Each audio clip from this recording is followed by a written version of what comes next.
Autour de cette table, Philippe Bilger est avec nous, Sébastien Ménard, éditorialiste et entrepreneur dans la food tech, Marc Auclair, président du groupe Carambar & Co. Et dans quelques instants, on reviendra sur les villes de France les plus embouteillées. En attendant, c'est Seul contre tous. Les vraies voix Sud Radio, Seul contre tous. Philippe David, les menaces de Macron prêtent à rire. Oui, alors les menaces de Macron envers Donald Trump, pour moi, elles prêtent à rire. Pourquoi ? Parce que malheureusement, nous avons transféré toutes nos souverainetés à l'Europe dans le domaine de la guerre commerciale. C'est pas moi qui le dis, c'est le traité de Lisbonne. Alors un traité de Lisbonne intéressant, les Français avaient voté contre en 2005 avec le référendum sur le traité constitutionnel européen. Et Sarkozy, soutenu par le PS, etc., ont piétiné le vote des Français. Finalement, comme disait Brecht, si le peuple vote contre le gouvernement, il faut dissoudre le peuple. C'est un peu ce qu'on a fait à cette occasion. Enfin, on a dissous le vote du peuple. Alors, par exemple, si demain, Trump met 2000% de droits de douane sur nos champagnes, nos vins, nos spiritueux, on a zéro marge de manœuvre, parce que tout est décidé par Madame von der Leyen à la Commission, et Madame von der Leyen, elle est plus que présidente de la Commission, elle est la porte-parole du patronat allemand à Bruxelles. Et comme c'est l'Allemagne qui dirige l'Europe, l'Allemagne ne prendra aucun risque pour ses industriels pour sauver les agriculteurs français. C'est le premier point. Et pour conclure, la preuve que j'ai raison, quand en juillet dernier, Trump a annoncé Europe 15%, Europe 15% de droits de douane, Madame von der Leyen a dit il ne faut surtout pas mettre de droits de douane aux produits allemands. Pourquoi ? Je vais juste rappeler un petit chiffre. Les deux principales usines automobiles exportatrices aux États-Unis s'appellent Mercedes et BMW. Et de mémoire, elles sont toutes les deux dans le sud des États-Unis. L'une à Tuscaloosa, je crois, et l'autre à Charlottenburg. Donc, évidemment, ils n'allaient pas taxer les Mercedes et les BMW qui allaient venir en Europe. Donc, de toute façon, les menaces de Macron ne servent à rien. C'est un peu du roulement de mécanique, vous savez, un peu comme dans les bronzés. Je sais pas ce qui me retient de te casser la gueule, et l'autre qui répond, la peur peut-être. Oui, ça doit être ça. Alors, mon cher Philippe, si on raisonne par rapport au lien de force entre les États-Unis et l'Europe, il y a une disproportion qui permet de considérer que vous avez raison. Mais ça n'est pas forcément parce qu'on est faible qu'une forme de résistance est dérisoire et qu'il faut s'en moquer. Je pense que l'Europe, par la voix, par exemple, d'Emmanuel Macron, peut manifester paradoxalement la force qu'a une faiblesse apparente. Il suffit de dire qu'on n'en veut pas, on perdra, mais c'est fondamental de le faire. Et donc, vous êtes infiniment réaliste, mais vous n'auriez pas forcément raison dans votre argumentation. Et boum, boum. Moi, je pense qu'ils testent. Parce qu'à un moment donné, j'augmente petit à petit les droits de douane. Ah non, faudrait pas trop les augmenter, puis on accepte, et puis on accepte. Là, ils menacent de monter à 25% les droits de douane. Fais-le. Fais-le et on verra ce qui se passera. D'abord, il le fera pas très longtemps parce que je pense qu'aujourd'hui, ils se rendent tous compte aux États-Unis que la conséquence directe de ça, c'est de l'inflation pour les Américains. Et ça, il y a une limite à l'exercice. Et après, nous, fais-le sur certains secteurs d'activité, et nous, on peut déployer des aides sur justement les secteurs qui sont les plus taxés par Donald Trump. Et encore une fois, le cycle, il sera court, parce qu'on reviendra à la situation d'avant. Sébastien Ménard. Moi, je suis complètement d'accord avec Philippe Bilger, parce qu'en fait, quand vous tapez comme un sourd sur Emmanuel Macron, mon cher Philippe David, vous n'amenez aucune espèce de solution. En fait, la seule chose que vous nous proposez, là, aujourd'hui, c'est ce que dit de manière très smart et très polie Philippe Bilger. Vous nous proposez quoi ? La soumission ? La soumission. Ah non, on l'est déjà. Non mais on est soumis aux États-Unis parce qu'on est soumis à l'Allemagne qui dirige l'Europe. Mais vous êtes soumis. Moi, je me sens absolument pas soumis, et je travaille dans 23 pays, et croyez-moi, je me laisse pas faire non plus. Et pourtant, je suis aussi, comme le dit Philippe Bilger, parfois parfaitement conscience de mes petites forces et de mes vraies faiblesses, mais on ne peut pas se laisser faire. Et je pense que la posture d'Emmanuel Macron, elle peut paraître parfois anachronique, mais elle est politiquement et avec un grand P, elle est indispensable, elle est nécessaire, elle est vitale pour l'Europe et pour la France. Je vais vous dire, elle se résume à quoi ? Elle se résume à un baroud d'honneur. Bien sûr. Mais excusez-moi. Mais qu'est-ce que fait Trump ? Mais qu'est-ce que fait Trump ? Il ne fait que ça. Trump, lui, il taxe pas tout. Il met 30%, puis 5% et 15%. Je vous arrête. L'acier et l'aluminium, 50%, plus 15% en juillet dernier, plus là les menaces de 10% de mieux. Alors je pense que déjà à 65% de droits de douane sur l'acier et l'aluminium européen, on doit plus en vendre beaucoup aux États-Unis, soit dit en passant. Je veux dire une chose, la problématique qu'on a dans cette espèce de grande folie d'internationalisation des marchés, c'est qu'on vend parfois des trucs dont on a besoin ici. Donc moi je pense que faut aussi se détendre. On n'a pas nécessairement besoin de tout vendre à la Chine, de tout vendre aux États-Unis. On a des usines à remonter en France, on a de l'emploi à créer. Il y a des tas de filières qui ont besoin de ressources et de matières premières. On n'est pas obligé de tout vendre. Et à l'inverse, on n'est pas obligé de tout acheter non plus. Exactement, bravo. Ça, c'est vrai. Et l'honneur, c'est un très beau mot, précisément.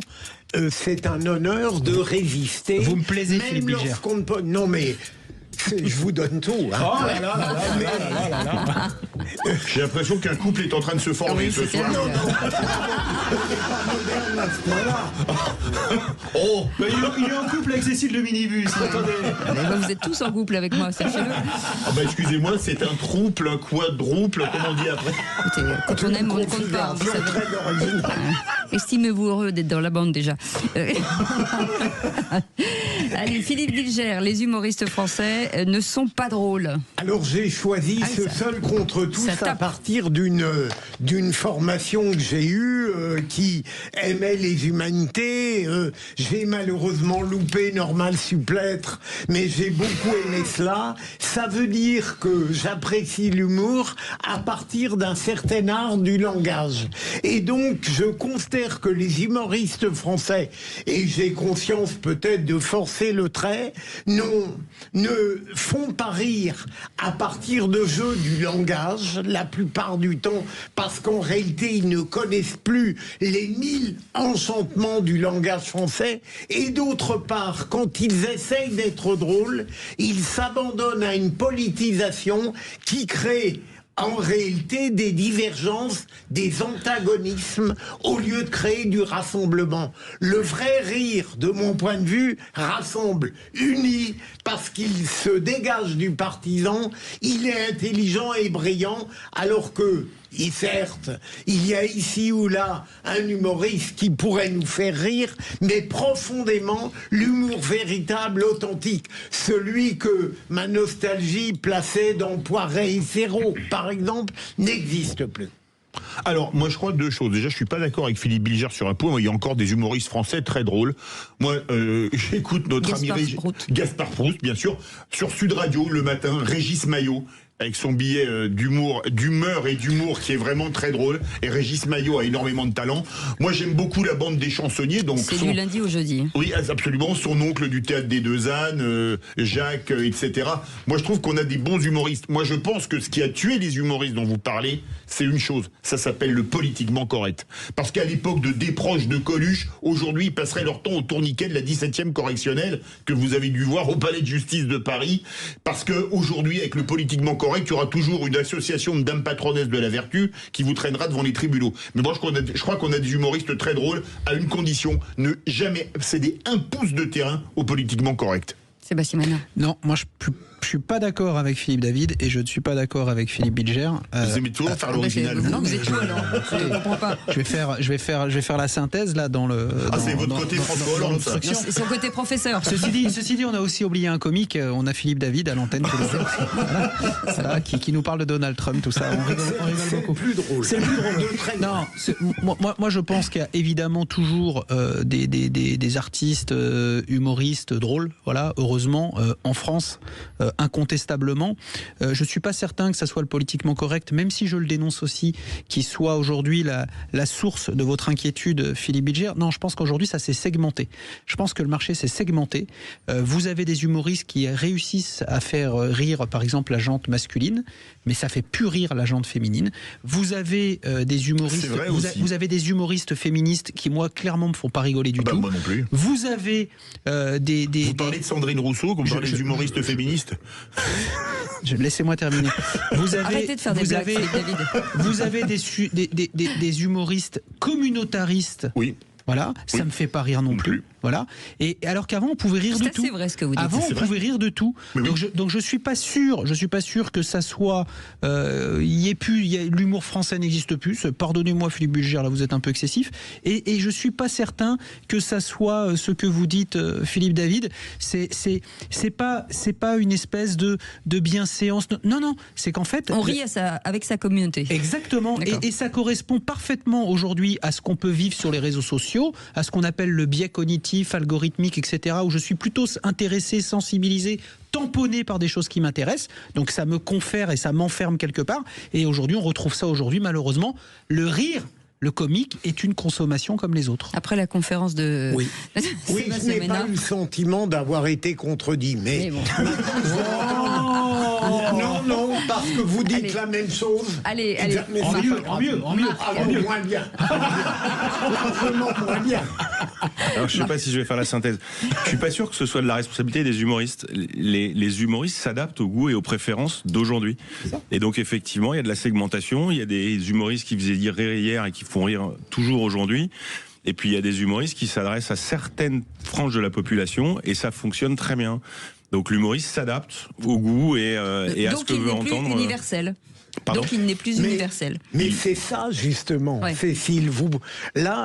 Sérieusement, vous ciblez ce qui me paraît aujourd'hui la tare de l'esprit français, c'est qu'il ne rassemble plus. Des proches non plus rassemblaient pas tout le monde. Il y a des gens qui comprenaient pas ce qu'ils racontaient. Mais il disait on peut rire de tout, mais pas avec tout le monde. C'était lui. Vous preniez par exemple un Michel Leb, il faisait pas rire tout le monde. Moi, il me faisait beaucoup rire, mais je pense que les gens issus de l'immigration, déjà à l'époque, rigolaient pas trop. Oui, mais parce que précisément Michel Leb, mais quand vous regardez les humoristes vraiment drôles qui jouaient avec le langage, ce que tout le monde pouvait comprendre, à quoi tout le monde pouvait adhérer, c'était, comme vous le dites très bien, c'est la disparition de l'universel. Mais c'est des cycles. Au bénéfice du particulier. Oui, c'était un vrai bon sujet en tout cas, Philippe Bilger. Merci beaucoup, c'était très intéressant. Avec une bande de comiques troupiers. Oui. Vous êtes stagiaire non plus, vous n'êtes pas confirmé encore. L'info en plus, dans un instant, on reviendra sur les villes aujourd'hui de France qui sont les plus embouteillées et malheureusement, c'est souvent les mêmes. Allez, à tout de suite. Sud Radio. Parlons vrai. Parlons vrai. Sud Radio. Parlons vrai.